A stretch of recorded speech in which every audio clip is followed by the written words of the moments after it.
What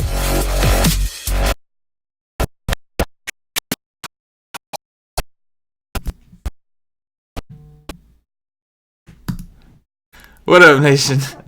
Welcome to the first edition of the NFL of the Wise Take NFL Review Show.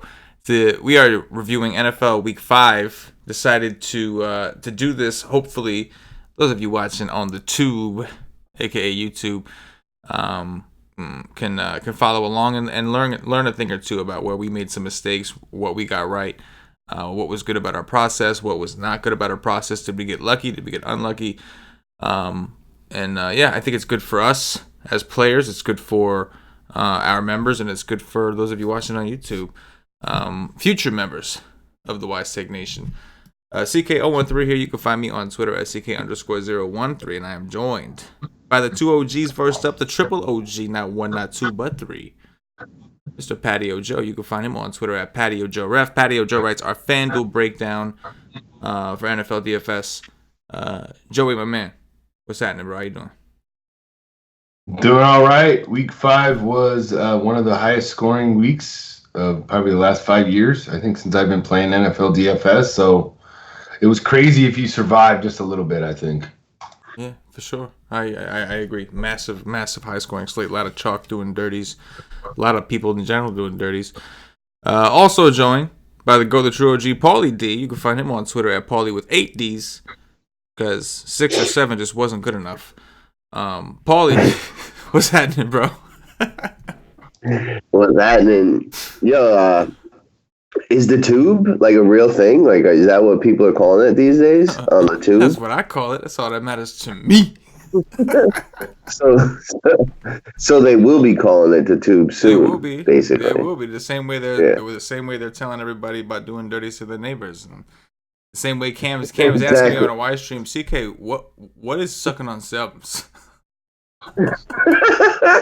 That's how that, Joe. I did a live stream with Cam this weekend, and like Cam at the end of the show, I was doing questions on a live stream, and Cam was like, I got a question. I'm like, what? He's like, what exactly is sucking on sevens? It's like, if you don't know, man, I can't help you. If you don't know, I can't help you. You know. He's young. You just gotta let him be. He'll learn. He will. But anyway, guys, appreciate y'all joining me for this. We will be giving out those of you that were looking for the sports betting takes. It was just a little too early, even for a first look, to go over like bets for the following week. So what we're gonna do is at the end of our DFS podcast, we will have a segment where we kind of give our best bets going into the NFL week. With that said, Joey, I'm gonna start with you, man. We're gonna pull up your FanDuel article here. We're just gonna go over some of both of you do a cash game core and a GPP core for the Wise Take Nation members. Joey, looking at your cash game core, it looks like you went with David Johnson, Golden Tate, Tyler Eifert, and Ezekiel Elliott for FanDuel cash. Talk to me a little bit. Talk to me about what you felt good about. Maybe something you would have redone. What do you think? Okay, so like my thought process with the core was to give you guys some obvious value plays and to build around that. Golden Tate wound up being 45% owned in cash games. Eifert was 34%. David Johnson was 94% owned in cash games. So the 4 that I gave you, they were all pretty owned, as well as Zeke was also over 35%. So, I was on where the chalk was going. What didn't hit probably, obviously Eifert was, should have done a little bit better, but, I wasn't really expecting much. And Golden Tate, it kind of afforded you to get those big running backs in. And in my cash lineup, I did have McCaffrey, DJ, and Zeke in that lineup. So it's not like I was off of that. Where probably I messed up was the receivers that I had, Julio and Fitz, as well as Tate, probably got me a combined of about 15 points or so, 16 or 17 points. And that's the reason why I was off the cash line. So I think the core was fine because what I gave you was 2 value plays, a absolutely chalk David Johnson, and then Zeke, who I just said that it was because he was a little bit less than C-Mac, that you lock him in. But because of the 2 value plays, of Tate and Eifert, you could still fit in C-Mac and fit in another higher priced receiver if you wanted to, which I did. He just happened to bust, which was Julio Jones. Yeah, no. I'm with you. I think on FanDuel the pricing was. It's funny how the pricing. It's not just the rules that matter a ton. It's also the pricing that matters a ton. On DraftKings, I think Auden Tate was like a really chalky, value play. But on FanDuel, he was actually in the fives. Like he wasn't even. He was 5. Right. And then meanwhile, Golden Tate's sitting here. What was he? 4.6, like 100 over min price. It's pretty wild how taking that into consideration, ownership, everything else, how things like that work out. I'm gonna scroll down to your tournament core, Joe, and see where some of your pivots were. Looks like we went with Leonard Fournette, Golden Tate yet again, obviously a price play, and then Noah Fant, who I know all of us were kind of like on. I know we didn't love tight end this week. We figured why not punt it. Obviously disappointing result, but of course your Chargers, Joe. They didn't show up, man. They didn't need it. Like I said, though. You did. You did. So basically, I loved Fournette as a great pivot off of DJ just because I knew he was going to be chalk, whether if it was in GPP or in cash games. So Fournette being around the same price in just a good a spot, you just flip from him. He had more points than he outproduced DJ.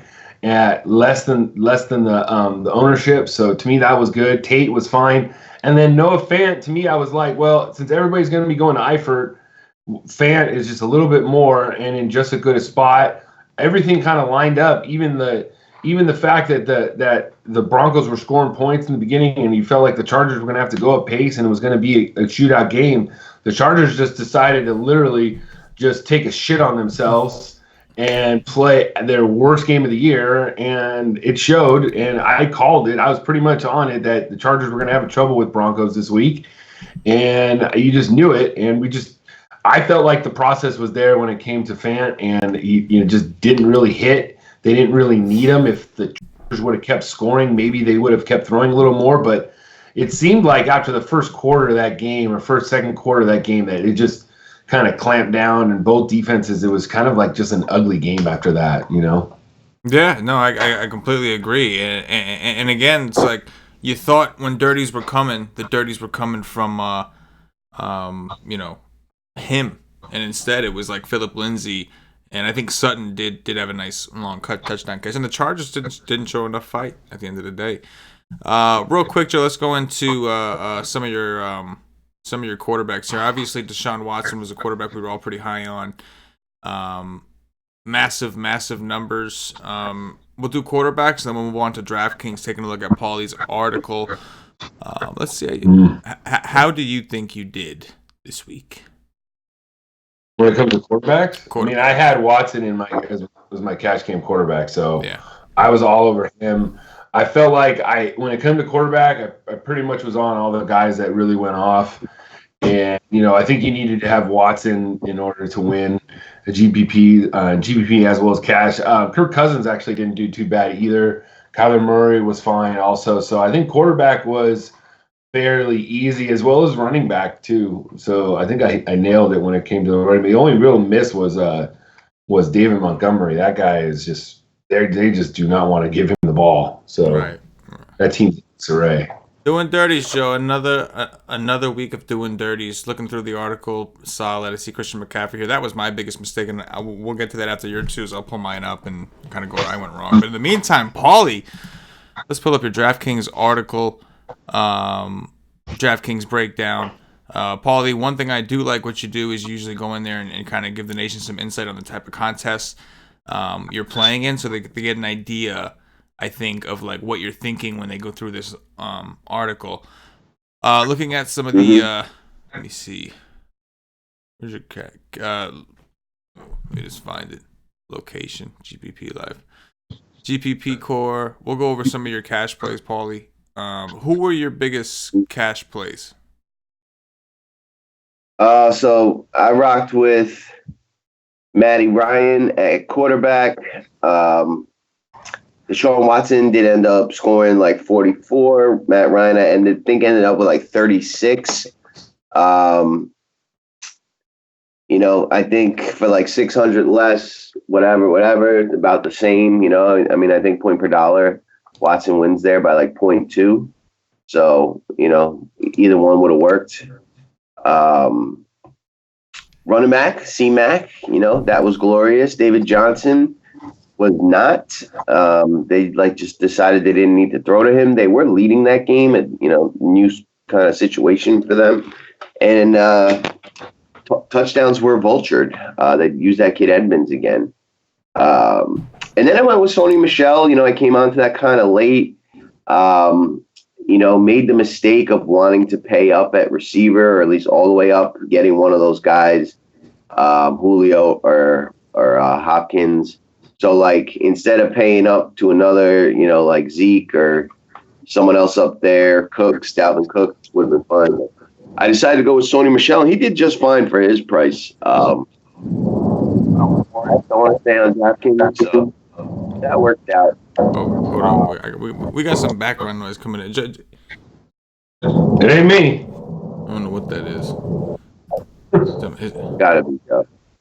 Is it the speaker? Joe, mute your mic for a second. Let me see. Nice. Oh, okay. Well, I think it's still there. Is it gone? Yeah. Joey, I'm you. I don't think it's you, Joe. I didn't do nothing. Yeah. Okay. I don't. Anyway, continue, Paulie. That's glorious. At the receiver spots, really where things went south for me. Like Auden Tate did all right. Wasn't really that spectacular in cash. I think process is right. Results fine because he's so highly owned. Larry Fitzgerald, another Cardinal that kind of let me down. They just, they got into that lead on really the strength of Kyler Murray's running, and they just didn't need much else. And then DeAndre Hopkins, it was Will Fuller night. He he didn't do as bad as Julio, but they spread the ball around. The tight end, I believe, caught 2 touchdowns, and Will Fuller did the dirty. They led kind of comfortably most of the game, so they didn't really need to throw as much as the Falcons did. Tight end ski, Tyler Eifert, Austin Hooper. I said don't play Eifert and Tate together. So I think on DraftKings you would have played Tate. You needed that 3-5 receiver. And then defenses, Panthers were great at their price. Patriots and Eagles, the Eagles were the nuts. So probably should have played my cash lineup. I said I was I'm just going to play 10 main teams this week. I'm not going to do the cash team, but I still put the plays in the article. But I think this would have made the money in cash. I mean, there was no Will Fuller, but I did have the C-Mac and the Hopkins and the Eagles D. I think you could have got there. So. You did I don't know about the optimal cash builds over the weekend, but it seemed to me for tournaments you had the right idea. Sonny Michel and cash was fine in tournaments. If that's a pivot to Aaron Jones, then you know what I'm saying. But McCaffrey was a must. DJ I saw in some of the winning lineups. He didn't kill you, but Auden Tate didn't kill you. It was really, instead of going to D-Hop, it was stopping at Michael Thomas and maybe upgrading Fitzgerald to somebody who was in your GPP core. And speaking of that, we'll move on to your GPP core, Paulie. We have Adam Thielen, Jalen Samuels in your GPP core. One of these did very well. The other one obviously disappointed. Talk to me about these guys process-wise. Did you, just, I guess, talk to me. So Thielen was amazing. One of the higher scoring receivers. Unfortunately, he just didn't score as much as Mike Thomas, and he was 100 more expensive on DraftKings. So, it really didn't do much for you. You needed Will Fuller or, Mike Thomas or McCaffrey. On normal weeks, an Adam Thielen, 7% owned player who goes for, 6x, can win tournaments for you. But this week, it just wasn't that special, and it sucks to waste a awesome low owned play like that. But in terms of the process, the Giants are my team. I kind of know them. Also, they did show up in terms of like allowing the most plays in the pass game over 15 yards. We had the narrative street shit on the Minnesota, so that all just kind of made sense. I was surprised he was so low owned, but and there's so much expensive guys as chalk. These guys do become kind of low owned. Jalen Samuels, I guess, was really just a wrong play. I felt good about the fact that like the first play of the game they threw, he just happened to throw an interception, went into the negatives. Then they scored on their next drive with Mason Rudolph throwing the ball. He hit like 3 20 to 30 yard plays in a row, capping off in like a juju touchdown. And then he got hurt and got knocked out of the game. He's already the backup, so the third string guy no one's ever heard of. And I thought like they would go more to the Wildcat, but they kind of just like went to they did it a little bit, but like not as much as the week before against Cincy. Brandon Williams did end up starting on that Ravens D, making the run game not as appealing as if he wouldn't have been there. And I think the quarterback not knowing like the playbook, because when they did go to the Wildcat, like they would swing Mason Rudolph out wide and stuff like that. So like it's possible he just didn't even know those plays and they shied away from it. So I don't know, like that game just got weird. But when Brandon Williams was ruled in, I probably should have pivoted off. So I'm going to call that a wrong play, not just bad result. Rest of it, obviously I attacked the Watson, Fuller, Hopkins. If you had Watson, Fuller, Hopkins, that wouldn't have killed you. Running it back with Julio is really what hurt. Right. But I did have Ridley and Freeman in there as well. Like, those guys were fine at their prices. Moving along, Daniel Jones plus the Giants did not work out. He targeted the shit out of Evan Ingram. They ran screens to Evan Ingram. They even handed off to Evan Ingram. He dropped a bunch of balls. They really variance kind of hit us there. The Viking pass rush really was able to get to Daniel Jones, and although we did throw a ton, it's just they didn't make the plays. So that one could have paid off if they did connect a little bit more. Tate, though, they didn't throw to him enough. All in all, that was not a good play. But having the other side, Adam Thielen and Dalvin Cook, that would have been pretty good. James Winston and Godwin, bring it back with Thomas and or Kamara. If you had Winston, Godwin, Thomas, you were set up pretty nicely with that 3-man. So I think in tournaments, we were on it. Then I'm looking at my rankings. Leonard Fournette was my favorite mid-tier. He really was the next guy after Christian McCaffrey that you wanted, because he was 6K, and he would allow you to kind of go more of a balanced build if you weren't paying up for Zeke. Sonny Michel, Devontae Freeman on the bottom end as my guy. Looking at my receivers, Hold up. Okay, Joe, I think there's something coming in on your mic. I'm not doing anything. Yeah, you're shuffling papers, bro. I didn't touch anything. Shuffling papers should not screw things up. Oh, no. It's coming in, bro. The mic's... Yeah. Oh, whatever. I won't move. Don't move. Don't fucking move, goddammit.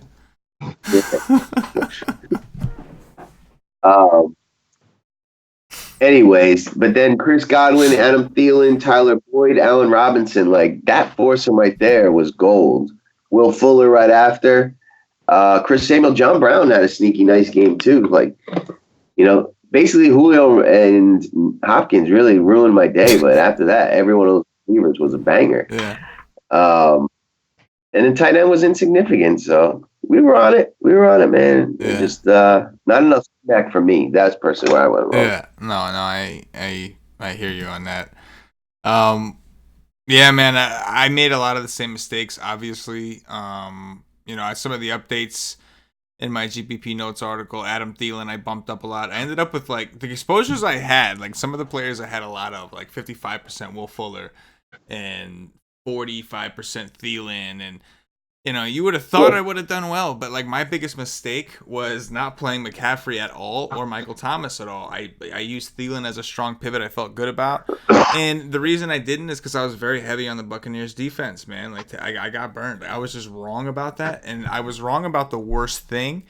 And it it just went against all the other good things that I got right. It just went against like everything.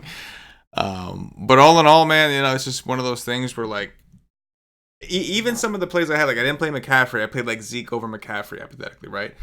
And it's like if all McCaffrey has to not do is not go for 50. You know what I'm saying? Because it's not like Zeke did terrible, right? Like he's not like he did terrible.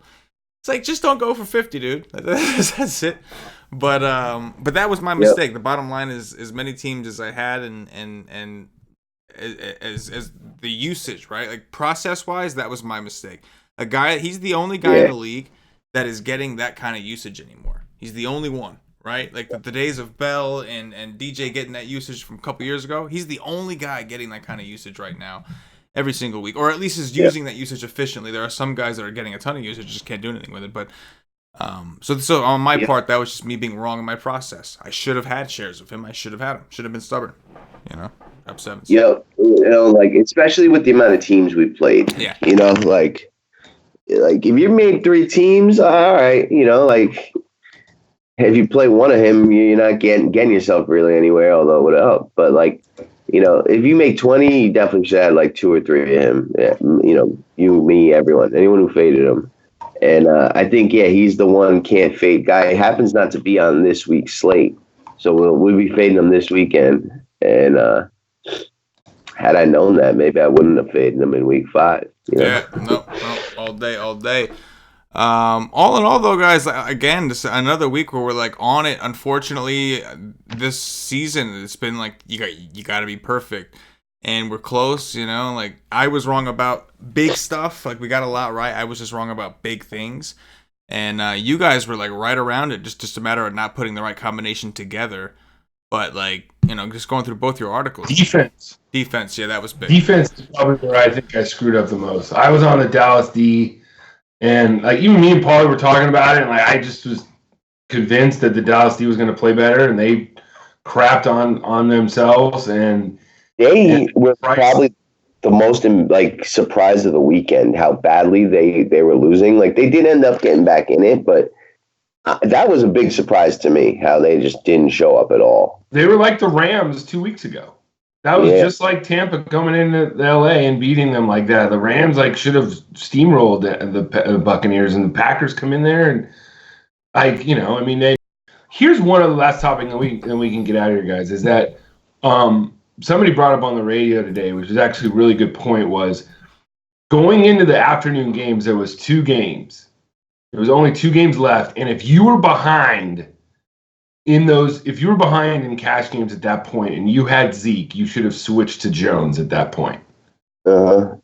And obviously hindsight's 20/20, okay, but what the process is that probably Zeke's going to be at least 35 or 40% owned, and unless he goes off, there's no way you're going to be able to make up whatever you're down. So if you switch to somebody who's way less owned, it's almost like a GBP mindset at that point, but that's the only way you're going to cash.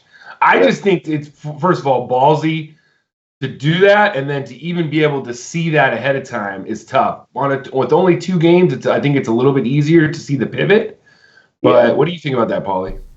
Yeah, not just in cash games, but like anytime you have split timing of start times, like in MLB, it's 7 and 10 Eastern. Like you should be looking at all your lineups and deciding whether they're dead or they have a chance, and pivoting to more like boom bust plays to save middling to poor lineups. And then in your cash games, absolutely, because of that ownership, like even if Jones doesn't go for the 50, but he outscores Zeke at that point in time, you are gaining on the field. That's like what leverage is in DFS. Like, so you certainly should. And that's like, that's the, like, do you want to be married to your lineups for the whole day, or do you want to set them and forget them, like dispute and DFS? And that's why like people like no late swap and stuff, because the pros or people take it more seriously get an edge on the rest of the field because they're sitting there making optimal to cash decisions on the fly as things are happening, versus other people who just put in a lineup. And but I think that's like the sharp people should always be looking to do that, because anytime you can bring back some money, it's a good thing to be at that. Mm-hmm. Yeah, I completely agree. And Joe, to your point, from a GPP mindset, they oftentimes say, we know like running backs don't often correlate well, like from opposing running backs from the same game, right? So it's almost like leverage to a degree against a popular Zeke, because there was a good chance, and we even talked about it on our shows. I talked about it with Cam on the Y stream, that there's a good chance that if Zeke doesn't do well, it's because Aaron Jones is, and they're just going to force Dallas to throw. And even though I think that Dallas really, really blew it with their play calling, and they have a new offensive coordinator who was a quarterback. He liked to air it out at Boise State when he was doing his deal, but that's neither here nor there. Point being, you're right. That would have been a great tournament play. You got Aaron Jones, much less ownership, and that alone provides you leverage, because if he's doing well, there's a good chance Zeke isn't. There's obviously occasions where certain running backs will do well together, but for the most part, if it's traditional run-heavy running back, that's often the case. Yeah. So I like it. Doing dirties. Any like other major surprises you guys saw this weekend, or like a guy who busted in DFS, or a team that just surprised you? I mean, Mike Evans, that was a big bust. I mean, getting a goose egg, that was bad. I wasn't even on there. I was like, wow, I'm shocked. I mean, it was one of those things, man, where like we got a lot right, but everything went off. So it's like, I mean, like my season-long team. I read to you, Paulie, all my season-long team, all my receivers, even including on the bench, like every one of them had like minimum 26. It was just a week where like a lot of different dudes went off, and unfortunately, McCaffrey was the guy I didn't have, and he went so far off, he just became the guy. And the guy you had to have him. Yeah. Do you guys know who are the only remaining undefeated teams in the NFL? I know the Niners are. Patriots. Yeah. That's it. Niners and Patriots. Mm-hmm. The Niners look good too, man. They look good. Yo, Joey Bosa's brother is shit. Oh, yeah. Like when the Chargers were fully healthy last year, like Bosa was making a difference in that defense. Yeah. And I think we're seeing the same thing with his brother in San Francisco. Like, they haven't played the hardest schedule, but it's not anywhere near the easiest either. Like, they've had two very easy games and two kind of difficult games. And I don't really know where to rank the Browns quite yet, but they've impressed me, the 49ers. They're like one of these teams. I wrote about in my article how, like, sometimes we like fall on like our stereotypes of teams, what they were last year, and like the ones who can like evolve and, identify, a team that's changed, you can kind of like get ahead of the field on certain things. San Francisco is, very impressive. Like, today it was Matt Breida and their defense, but they've got playmakers. They're playing very well. Like, you talk about play calling with Dallas, like, they seem to have like the right coaching thing going on right now on both ends of the ball. Very impressed by them, and pretty surprised that they're the last remaining undefeated team. And then I think the Chiefs losing was really interesting. At home to a pretty banged up, bad defensive team. Like, that was interesting. Do you think that was a result of Mahomes or more than that? Vegas a ton of money. You know what, man? Vegas definitely. Oh yeah. I would say, me personally, I think their problem is the run game. Like the Colts, and it's similar to the 49ers. The 49ers, not only is their defense awesome, their offensive line is great too. They got some really good run blockers. Yeah. Like, they're using 3 or 4 running backs, and they're all able to gash yardage. You'd think it's because all 4 of them are just spectacular running backs. No. Yeah, some of those guys are good, but their offensive line is crazy good, and that's something that people don't realize with the Colts. it's not just okay. The Colts got a better offensive line for the pass protection. Like they got a couple dudes that can freaking just pancake these dudes, and it's just like. Yeah. So I think that's a big improvement, and we did see the same thing with the Ravens. The Ravens were able to run the ball, like they almost were able to come back by running the ball. So if you think about it, Sammy Watkins is hurt. They're already without Tyreek Hill. Travis Kelce was just kind of non-existent that game. He didn't have the best game. And on top of that, Mahomes got hurt. So it was just the trifecta, I guess, right? Like, you can't stop the team from running the ball. And a couple unlucky plays, like that one, the Baker Mayfield had a similar one to it today, where it came off his receiver's bottom of his hands, bounced up or whatever. And, right? Yeah. I don't know. But, yeah, that was a shocker. With that said, guys, appreciate you guys hopping on with this. We'll see if the nation likes it. If the nation likes it, we'll continue. If not, then we'll just go fuck off. So if you do like the video, how will we like it? We're gonna ask the nation to leave some likes, because that's what you do on YouTube, man. I've learned being on YouTube for a couple of years now. I've learned that is the way you find out if people like something. So if you are watching this video, if you do like the video, please like it. If we get 50 likes on this video, 50 likes by Sunday, basically, we'll do it again next week. If we don't get 50 likes by then, we're gonna assume you guys don't like it. We're gonna assume you guys would rather us, do something else, and that is what we will do. Because this is good for us, but we don't need to do this on air. We could just do this with the three of us, little circle jerk action, or is it more of a triangle jerk? Right at that point, edging, yes, a triangle edging session. Yes, edging. So like the video, guys. So make sure, if you're new to the channel, please subscribe. We have a lot of awesome DFS content. NBA's right around the corner. We are doing NBA preseason content over at YC. NBA's here, dog. Oh, yeah. For the preseason for sure. With that said, I'm gonna sneak this little plug in here if my computer will load it. But we are offering the NBA early hour special for the season pass. Highly recommend you get that. Here we go. It's not loading. You're going to have to go check it out on our website because it's not loading. But Early Owl NBA 2019 is the promo code, no spaces. You'll get $50 off the season pass. You'll get the NBA season pass for $99.99. So make sure you get over there. Hop on that. Yeah. Hop on the promo. Oh, it's finally loaded. There it is. $149.99. It loaded. Wow. Promo is only good to October 15th. So if you're in the NBA, make sure you act quickly. And that's it. Joey, anything in closing before we get up out of here? No, man. Week 6 is coming, and there's no C-Mac, so to be able to actually, play, be a different slate. I kind of like it. I agree. Paulie, what about you? That is all. I have not yet even looked at the slate. All I know is C-Mac is not on it, and I need to get to that. So drop 72 dirties. It's a lifestyle. That's it. Neighbors on notice for Paulie D, for Patio Joe, myself, the entire Wise Nation. As always, good luck.